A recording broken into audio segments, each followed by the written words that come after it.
केदारनाथ दर्शन करून नव्या आयुष्याची सुरुवात करण्याचं स्वप्न पाहणाऱ्या एका नवविवाहित जोडप्यावर दुःखाचा डोंगर कोसळलाय। झालं असं की 29 वर्षीय प्रज्ञा सिंह आणि मनीष अग्रहरी यांनी अवघ्या 3 महिन्यांपूर्वी प्रेमविवाह केला। त्यानंतर दोघंही केदारनाथला गेले आणि 5 मे रोजी देहरादूनहून गाझियाबादकडे जाणाऱ्या नंदा देवी एक्सप्रेसने परतत होते।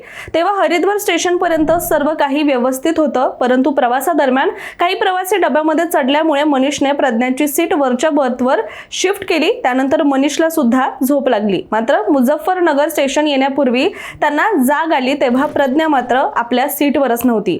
आधी ती वॉशरूमला गेली असेल म्हणून त्याने थोडा वेळ वाट पाहिली, पण बराच वेळ झाला तरी सुद्धा ती कुठेच दिसत नसल्यामुळे मनीषने अक्षरशः संपूर्ण ट्रेन पालथी घातली। प्रत्येक डबा आणि प्रत्येक वॉशरूम त्याने तपासलं, मात्र प्रज्ञाचा काहीच पत्ता लागला नाही।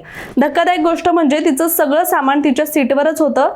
तिचे दोन्ही मोबाईल सुद्धा बंद येत होते। त्यानंतर पोलिसांना याबद्दल माहिती दिल्यानंतर तपास सुरू झाला, पण त्यात अनेक अडचणी समोर येऊ लागल्या। मुझफ्फरनगर रेल्वे स्टेशनचे सीसीटीव्ही फुटेज तपासताना अनेक कॅमेरे सुरूच नसल्याचं समोर आलं, त्यामुळे हाती काहीच लागलं नाही। पण प्रज्ञाच्या मोबाईलचं शेवटचं लोकेशन हरिद्वार जवळील परिसरामध्ये रेल्वे ट्रॅकच्या बाजूला आढळलं, मात्र अद्याप कोणताही ठोस पुरावा हाती लागलेला नाहीये। त्यामुळे ती स्वतः उतरली की तिच्यासोबत काही घातपात झाला याबाबत मोठं गूढ निर्माण झालंय।